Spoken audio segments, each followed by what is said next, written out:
गूंगी बहू, अंधी सास। एक परिवार में 5 लोग थे। ओम प्रकाश, उनकी पत्नी सुमित्रा, बहू भावना, बेटा राहुल और एक थी उनकी बेटी प्रियंका। वैसे तो ओम प्रकाश और सुमित्रा के घर में सब कुछ ठीक ठाक था, लेकिन सुमित्रा की एक आदत थी। घर में कुछ भी गलत या सही हो तो वो किसी से कुछ नहीं कहती। और भावना स्वभाव की इतनी सीधी सादी थी कि अगर कोई उसके साथ गलत भी करता तो भी वो उसे कुछ नहीं कह पाती। इसी के चलते प्रियंका और राहुल घर में मनमानी चलाते रहते, क्योंकि घर को संभालने वाली औरतें इस तरह से रहती थी जैसे वो गूंगी और अंधी हो। माँ, मैं अपनी सहेलियों के साथ पिकनिक पर जा रही हूँ। ठीक है बेटा, चली जाओ। और मुझे आने में रात हो जाएगी, देर से ही आऊंगी मैं। अच्छा, कोई बात नहीं बेटा। भावना, तुमको एक बार में समझ में नहीं आता क्या? नाश्ते में फिर से पराठे बना के रख दिए। कितनी बार तुमसे कहा है कि मेरे लिए ढंग का नाश्ता बनाया करो।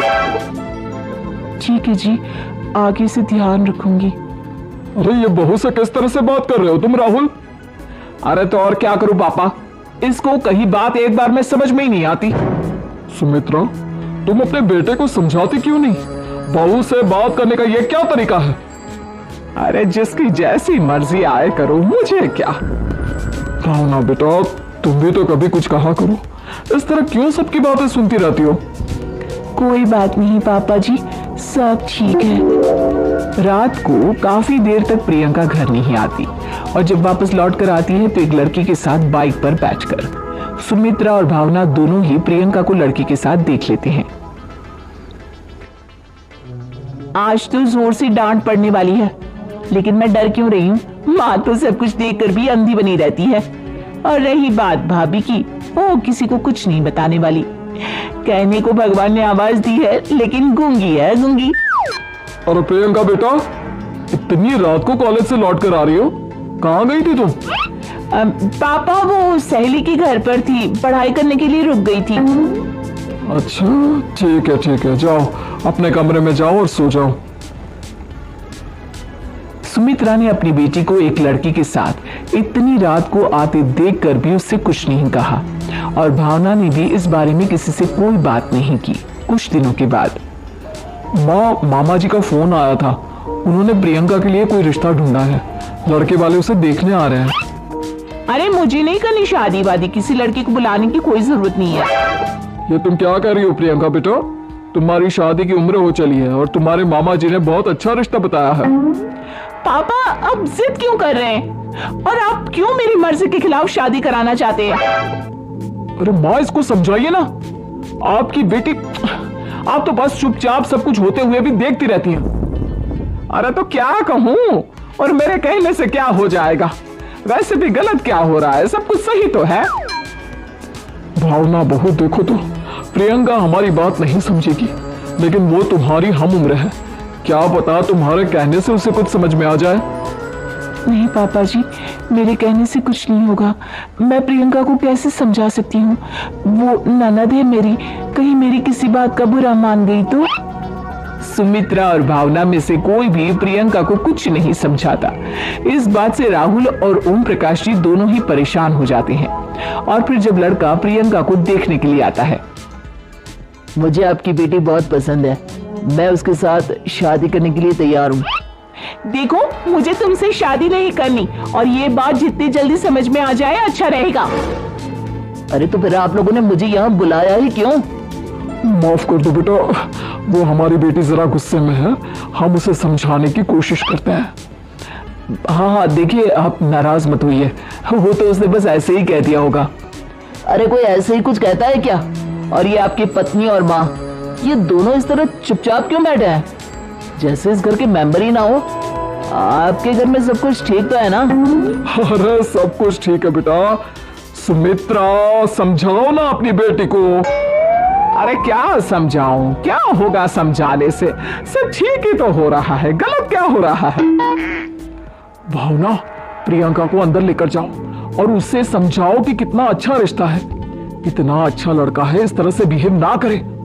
नहीं जी, मैं किसी से कुछ नहीं कह सकती जी। अरे अजीब परिवार है, मुझे तो यहाँ से निकलना पड़ेगा। इस तरह से तो आपकी बेटी की शादी किसी से नहीं हो सकती। जिसके घर की औरतें गूंगी और अंधी बनकर बैठ जाए, उस घर का कुछ नहीं हो सकता। ओम प्रकाश और राहुल सुमित्रा और भावना की हरकतों की वजह से बहुत परेशान हो जाते हैं। एक दिन वो दोनों आपस में बात करते हैं। पापा, समझ में नहीं आता कि भावना और माँ को कैसे समझाया जाए। सही कहते हो बेटा, तुम और मैं काम के सिलसिले में सारा दिन घर के बाहर रहते हैं और घर की दोनों औरतें जिन्हें सारा घर संभालना चाहिए गूंगी और अंधी बनकर बैठती हैं। पापा आप ही बताइए इसका क्या उपाय है? मेरी तो कुछ समझ में नहीं आता बेटा, लेकिन हमें कुछ तो करना पड़ेगा क्योंकि इन सब की वजह से प्रियंका बहुत ज्यादा बिगड़ती जा रही है। तुमने देखा उसे किस तरह से बिहेव किया था। अरे लेकिन पापा हम करेंगे क्या? हमें एक नाटक करना होगा। कुछ दिनों के लिए हम भी गूंगे और बहरे बन जाते हैं, उसके बाद इन दोनों औरतों को अकल आएगी। हाँ पापा, शायद आपकी बात ठीक है। हम दोनों हर बार बात को संभाल लेते हैं और इसी वजह से माँ और भावना कुछ भी करने की कोशिश ही नहीं करते। और फिर अगले दिन, भावना, नाश्ते में क्या बनाया है?